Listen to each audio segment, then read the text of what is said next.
geralmente amamos tudo que diz respeito a Jesus. Nós amamos olhar para Jesus e perceber a maneira singular com que ele trata as pessoas. A gente fica sempre muito admirado quando a gente está lendo algo sobre Jesus e a gente encontra Jesus falando com as pessoas. Jesus fala com as pessoas de uma maneira muito singular. É simplesmente incrível a maneira como Jesus trata as pessoas. Nós adoramos falar sobre Jesus, principalmente pela maneira como Jesus ele vai tratar os religiosos de sua época. Nós, assim, admiramos a coragem com que ele confrontou os hipócritas de sua sociedade, de como ele se compadeceu e se sensibilizou com os pecadores, principalmente a maneira como ele se solidarizou com as mulheres, com os mais pobres, com os mais necessitados de seu tempo. Então Jesus passa a ser essa figura tão legal, tão bacana, ele passa a ser o cara. Jesus é o cara, ele é essa figura que mexe com a gente e que traz tanta admiração. Mas me parece que apesar de Jesus provocar toda essa admiração em nós, não nos é percebido que Jesus foi o que foi, que ele foi, ou melhor, que ele é exatamente o que é, para que eu e você sejamos exatamente como ele é, ou como ele foi. Normalmente nós pensamos sobre Jesus e admiramos Jesus, mas pouco nos lembramos que Jesus foi o que foi, que ele é o que é, para que a gente possa ser exatamente como ele. Você já parou para pensar que você deveria ser Jesus hoje? Você já parou para pensar que Jesus deveria ser você entre as pessoas desse tempo? Que Jesus, ele deveria continuar sendo visto, caminhando lá no seu local de trabalho, como ele caminhou entre as ruas de Jerusalém. Que ele deveria continuar sendo encontrado ainda andando lá na tua faculdade, no teu ambiente social, assim como ele andou pelas ruas de Cafarnaum. Que Jesus deveria ser achado descansando em casa, como ele descansou na casa da sogra de Pedro. Que ele devia igualmente ser encontrado e achado como ele foi, fazendo uma refeição na casa de Zaqueu. Que ele deveria ser encontrado também sentado à mesa com a sua família. Já parou para pensar sobre isso? Que Jesus deveria ser exatamente encontrado em mim e em você, por onde nós estamos andando, caminhando, vivendo, trabalhando ou fazendo qualquer outra coisa, assim como ele fez, assim como ele foi. Você já parou para pensar sobre isso?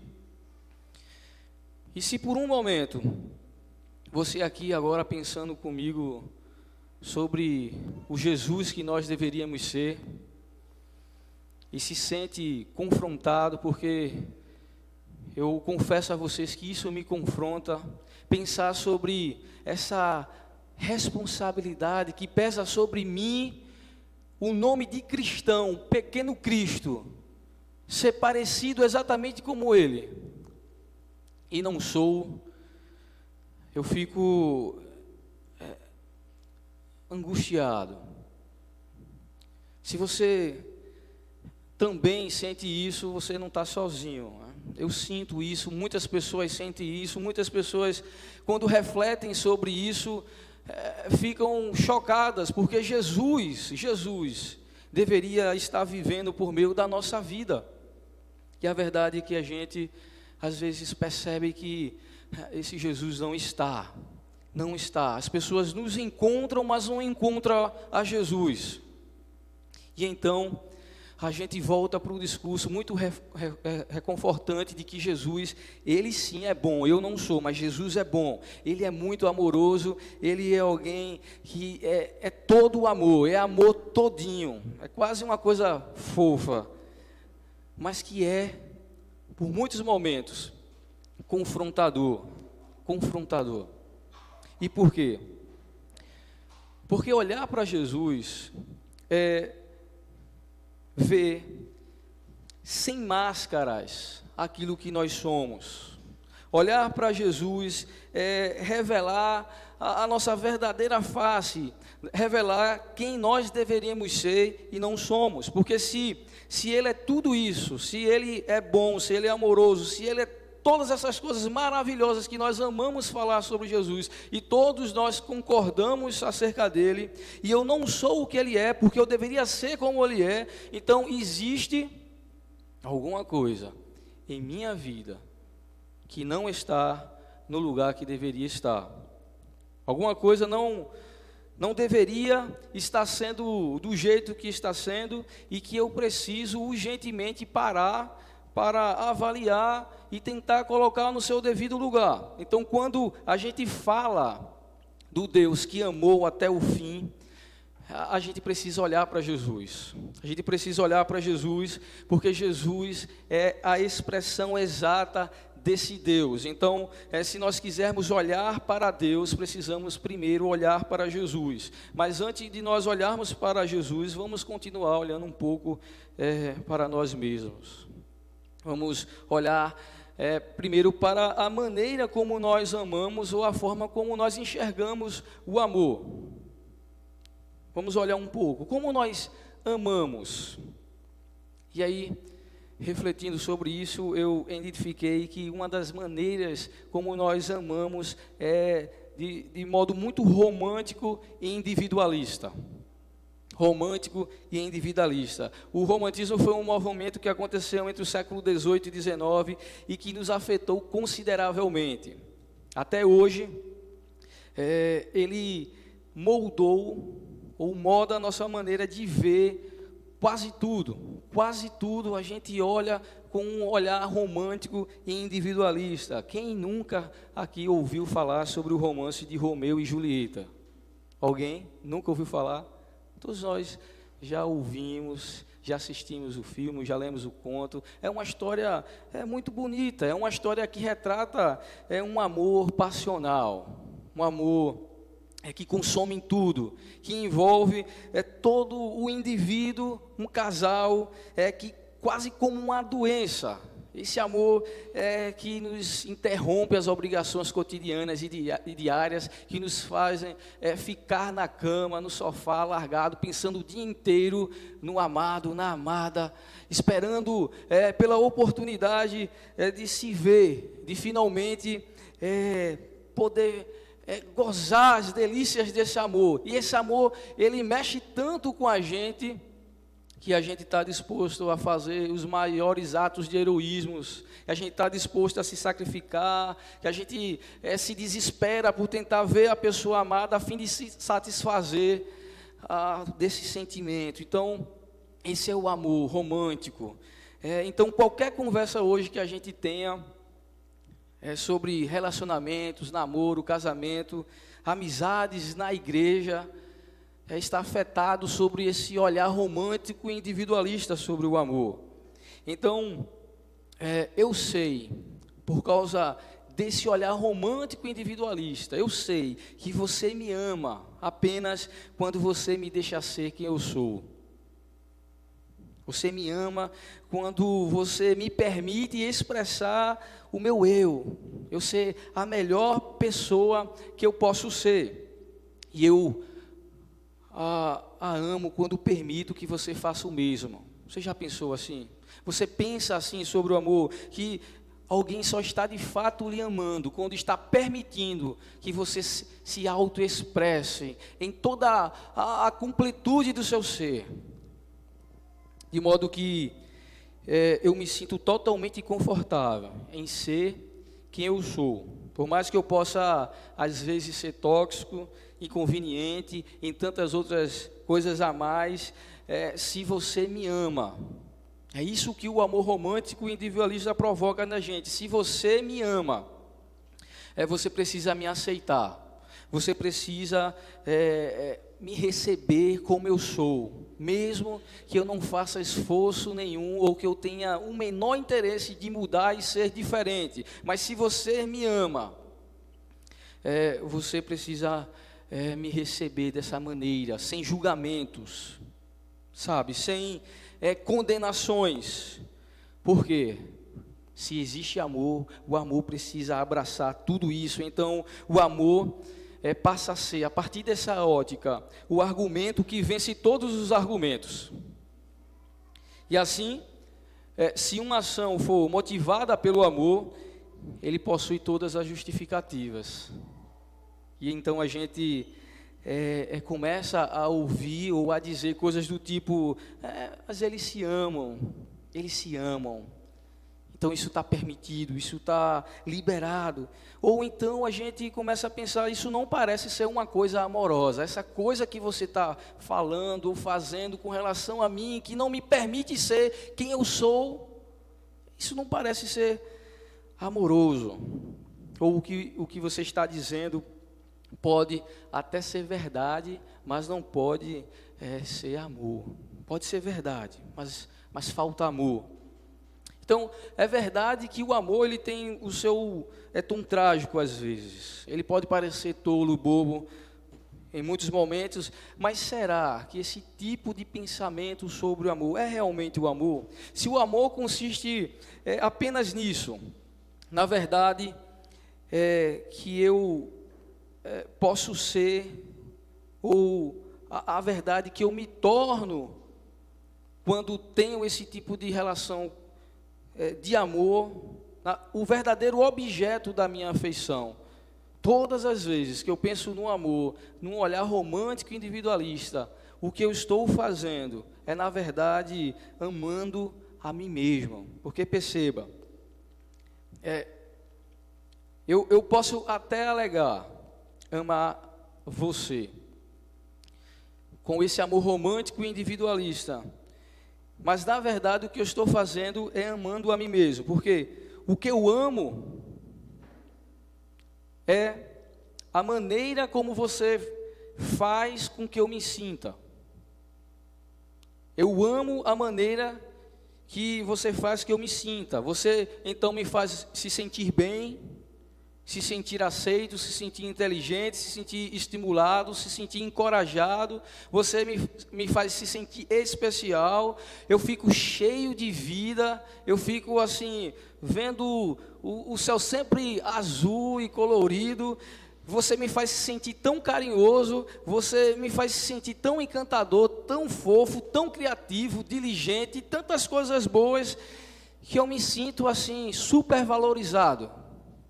Super valorizado, você me faz sentir isso. Então, essa pessoa formidável que você me faz sentir, eu amo isso, eu amo isso, eu amo isso. E eu jamais conseguiria viver pensando na possibilidade de não ter esse sentimento, essa sensação que você me faz sentir. É esse tipo de amor romântico, individualista, que na verdade nada mais é do que um amor a si mesmo. Então, se o amor é essa autoexpressão ou autorrealização, todas as nossas áreas da vida passam a ser afetadas por essa visão romântica e individualista. E então a gente passa, por exemplo, a se relacionar com a igreja, considerando muito mais os seus aspectos emotivos do que qualquer outra coisa. Então, você é atraído a esse ambiente, pensando muito mais nos estilos da música que nós cantamos aqui, do que qualquer outra coisa.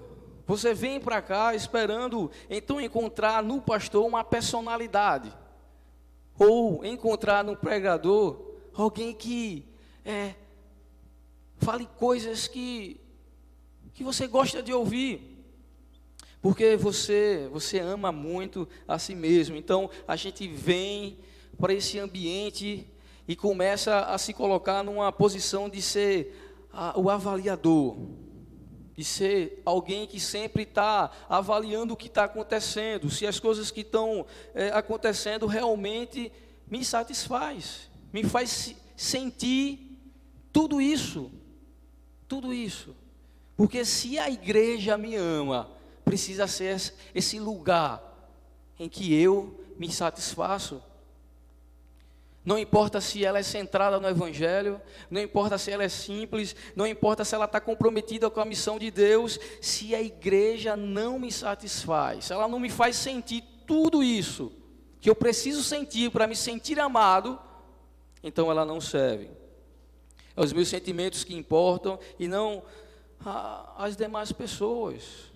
Eu não estou preocupado com isso. Eu não estou preocupado se existem outras pessoas aqui com suas necessidades. O que eu me importo são com as minhas necessidades e a maneira de satisfazê-las aqui e agora, porque é isso que é importante.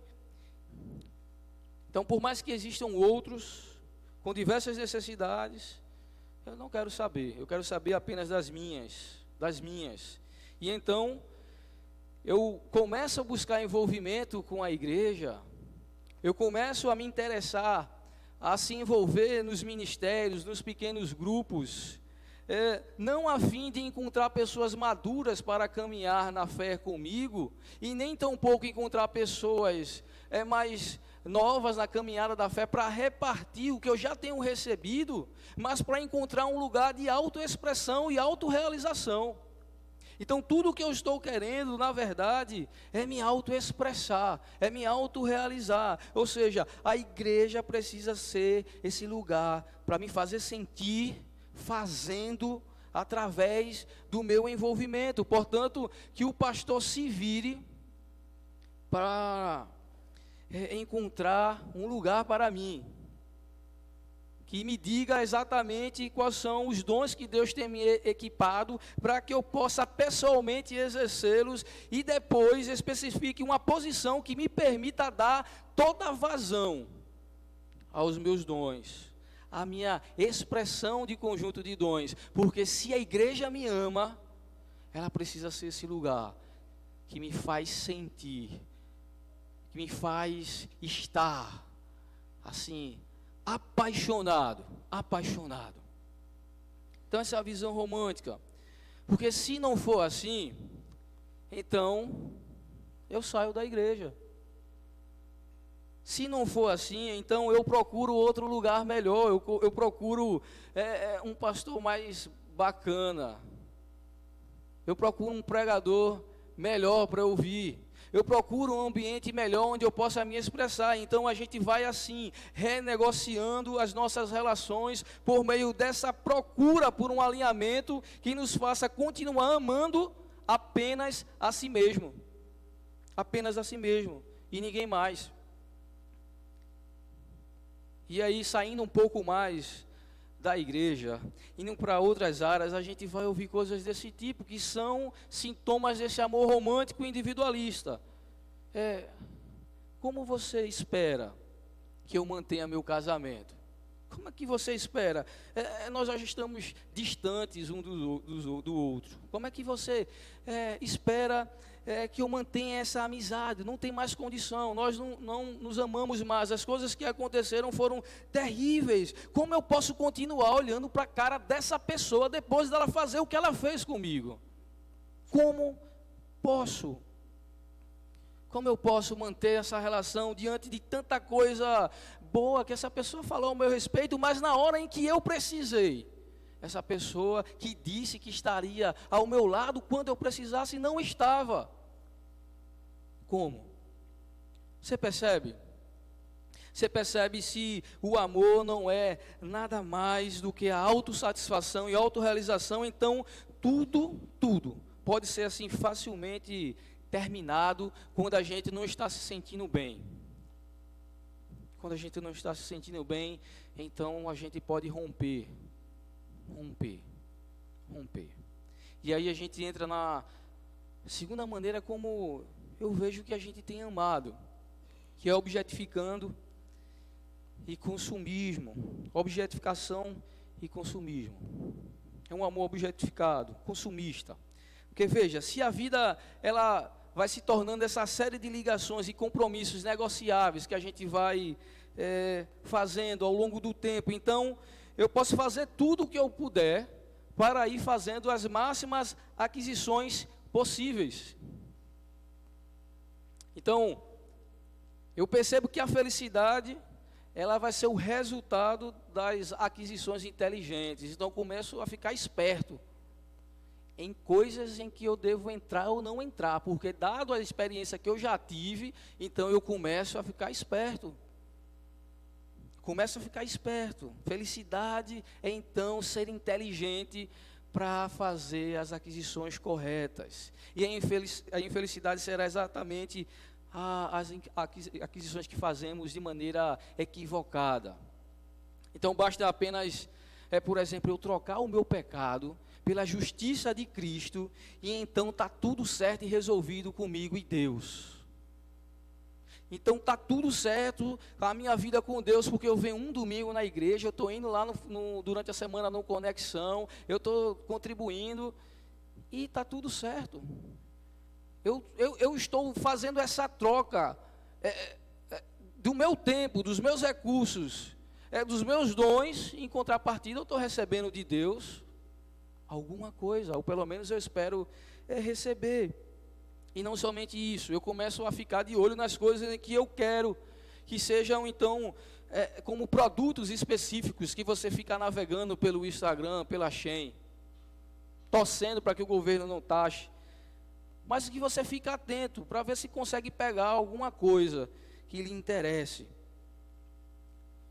E você está assim, plenamente disposta a pagar o preço que for, para ter aquilo que você quer. Aquilo que você quer. E então por isso que a gente vê o quanto a beleza conta mais que o caráter, quanto o salário vale mais do que a honestidade, quanto os costumes não são importantes como os costumes são mais importantes do que os valores, de como o desejo sexual ele é mais importante do que a fidelidade. Porque o que eu desejo, eu preciso consumir.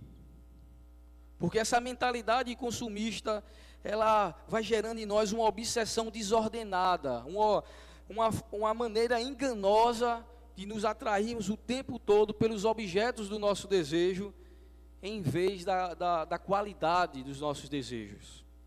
Então, eu sempre estou avaliando as minhas experiências e quase nunca o meu coração. Daí eu venho para a igreja e em vez de deixar a palavra de Deus me julgar, eu fico julgando a pregação. Eu fico observando como tudo está acontecendo, e eu passo a me relacionar com as pessoas, sempre esperando mais receber do que dá. E caso eu receba menos, que eu acho que eu mereço receber, então essa relação para mim chegou ao fim. Amor romântico, individualista, objetificado e consumista. É assim que nós temos amado. Agora vamos olhar para Jesus. Vamos ver como Jesus amou. Agora olhe para Jesus e olhe para a maneira que Ele ama. E para isso eu quero ler com você o texto de João, capítulo 13 e verso 1, que diz uma coisa muito interessante, pensando ainda sobre a semana da Páscoa, sobre esse mês inteiro em que nós estamos fazendo menção desse momento tão importante na nossa história. Veja o que o evangelista João vai dizer.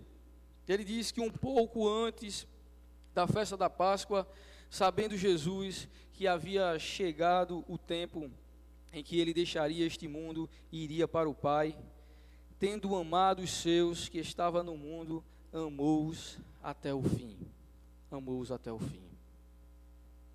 tendo amado os seus que estavam no mundo, amou até o fim.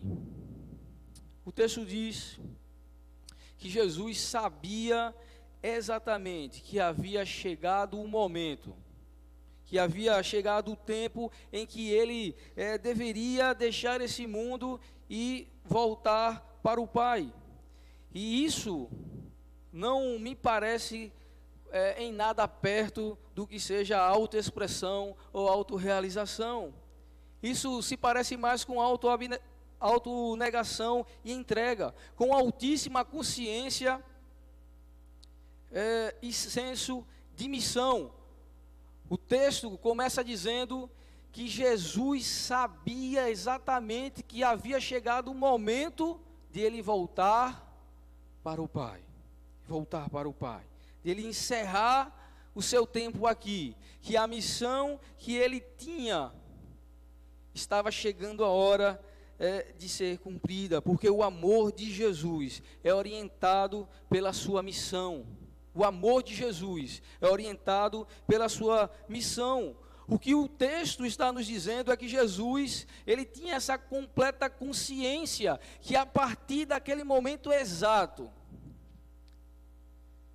em que ele estava, ele deveria não romantizar, não pensar em si mesmo, não olhar para os objetos de seu desejo,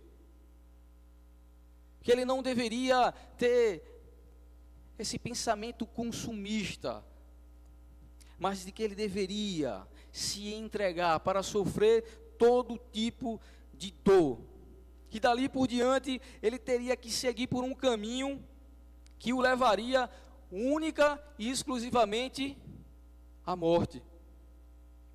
Que a via que o esperava é conhecida por nós como via dolorosa, porque a única coisa que estava reservado para ele, que o aguardava, era o quê? A dor.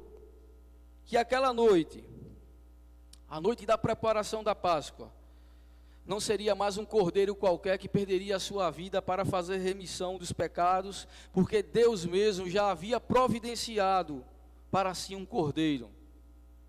Conforme Pedro falará depois na sua carta, dizendo que esse cordeiro é conhecido de fato antes da criação do mundo, porém revelado nesses últimos tempos em nosso favor, fazendo reverberar aquela pergunta integrante que Isaac, diante do seu pai Abraão, vai fazer: meu pai, onde está o cordeiro para o holocausto? É por isso que acertadamente João, o Batista, vai dizer que ao vê-lo chegar na beira do rio onde ele estava batizando, vejam, eis o Cordeiro de Deus que tira o pecado do mundo. Então era aquela noite, a noite da preparação do Cordeiro, que seria sacrificado para perdão de uma vez por todas de todos os nossos pecados. Aquela seria então sua última noite, a noite e a última vez em que ele veria os seus amigos, seus irmãos, gente que ele decidiu amar mesmo antes de qualquer gesto, palavras ou atitudes que tivesse. Jesus amou antes mesmo de qualquer gesto, palavras ou atitudes. Porque se você ler todo esse capítulo, você vai ver que há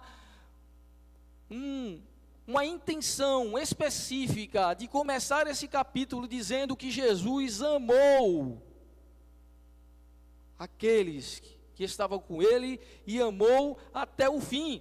Porque o que é que vai desenrolar a partir daí? Traição, abandono, dores, sofrimentos. É isso que o está esperando. E mesmo assim, o texto diz que ele se levanta, tira a toalha, se ajoelha, pega os pés dos discípulos e um a um vai lavando. Porque ele amou. Ele amou mesmo antes que houvesse qualquer gesto. Nenhum deles havia falado coisa alguma, mas ele decidiu amar antes de tudo. Ele decidiu amar antes de qualquer palavra. Ele decidiu amar antes de qualquer atitude. E é por isso que eu lhe dizer o que ia acontecer. E as pessoas começam a falar: eu vou fazer isso, Jesus. E ele diz: não, você não vai fazer isso. Aí Pedro diz: eu vou com o Senhor até o fim. Ele diz: não, Pedro, você vai me negar. Ele vai revelar que vai ser traído. E as pessoas começam assim a entreolhar e perguntar: será que sou eu? Será que sou eu?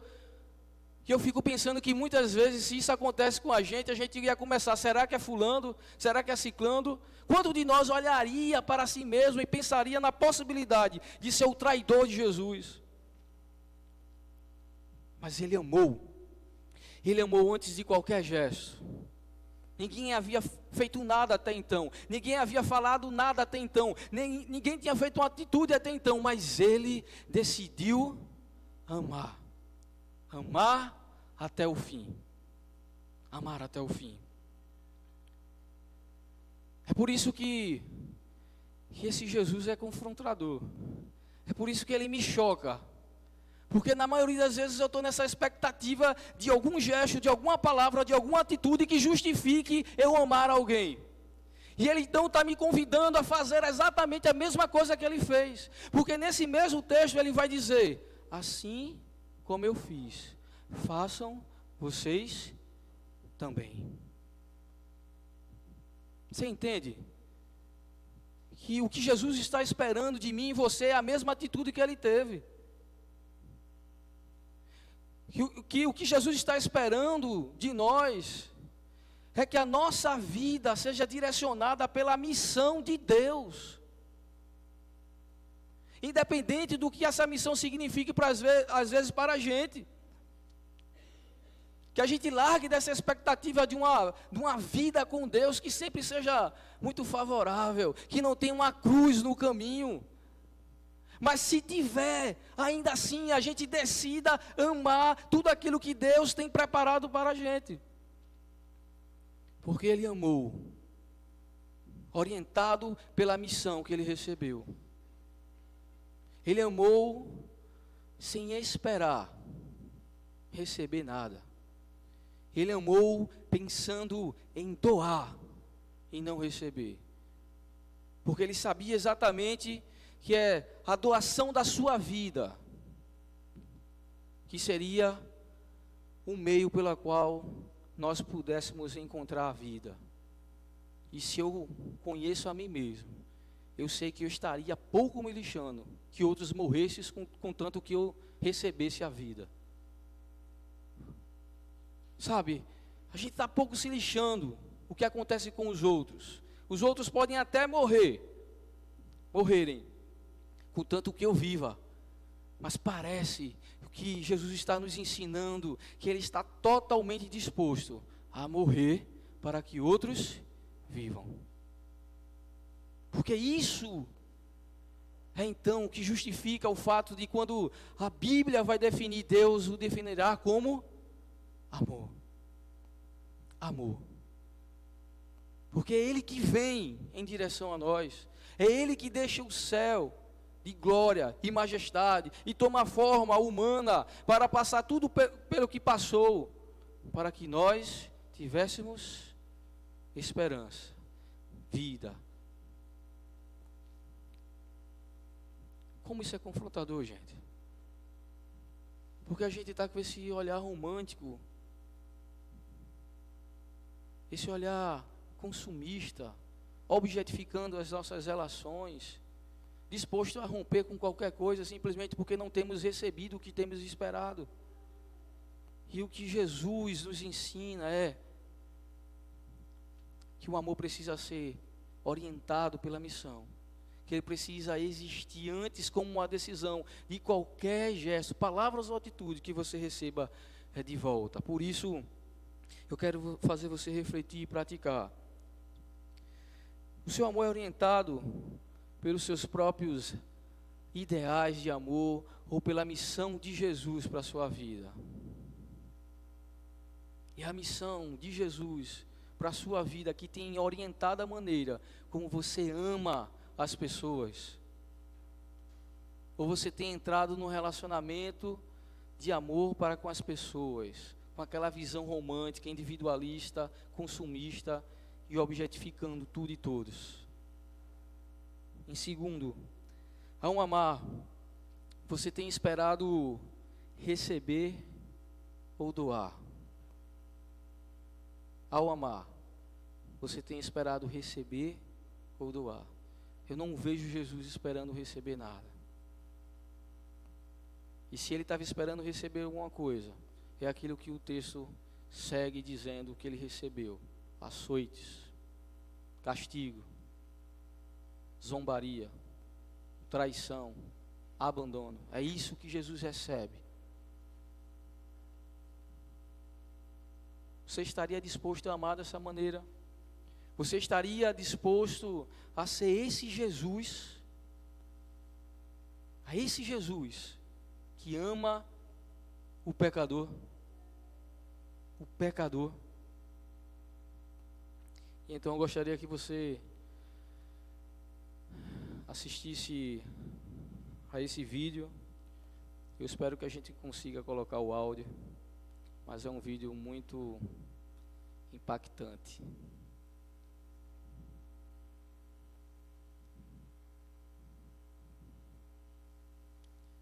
Será que vai rolar, Tuli?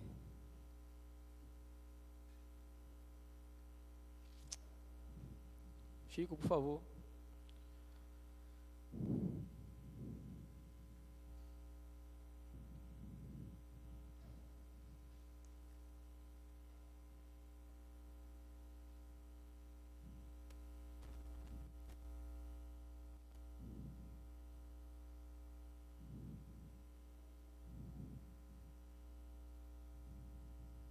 Às vezes a gente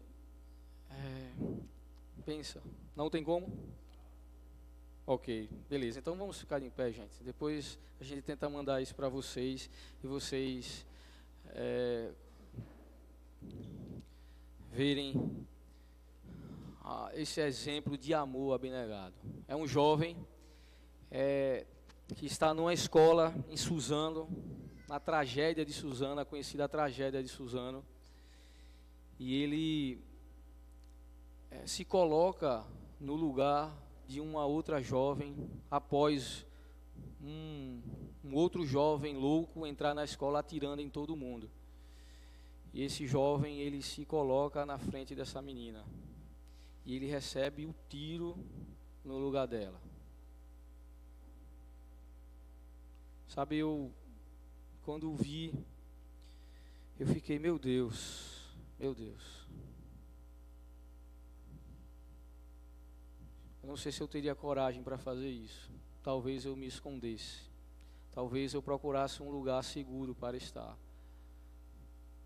Mas aquele jovem era um cristão. E ele se sacrifica pelaquela jovem. Ele entrega a própria vida para que outra pudesse viver. E eu vejo que é exatamente isso que Jesus nos chama. Jesus nos chama a entregar a nossa vida para que outros possam viver.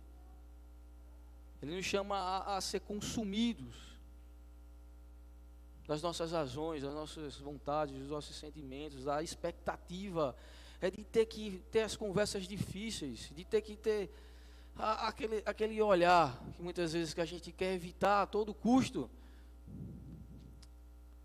porque Ele nos chama a ser como eles. Então, se você entende isso, peça agora nesse momento que o Senhor te ajude a amar como Ele ama, a ser como Ele é, que ao sair daqui amanhã, hoje mesmo, Ele possa ser encontrado em você, que esse Jesus que amou até o fim, Ele possa ser encontrado pelas ruas dessa cidade, que Ele possa ser encontrado lá no nosso local de trabalho, que Ele possa ser encontrado lá na tua casa, que Ele possa ser encontrado por onde você estiver. Senhor, nós louvamos o Teu nome, nós Te exaltamos, Te bendizemos, Te glorificamos, reconhecemos, Senhor, que Tu és Deus, Tu és Deus, não poderia ser outra coisa, Jesus, porque não havia um homem sequer capaz de fazer o que o Senhor fez. Não existia. Não havia possibilidade de que o homem por si mesmo pudesse providenciar um meio para suportar tanta dor e sofrimento.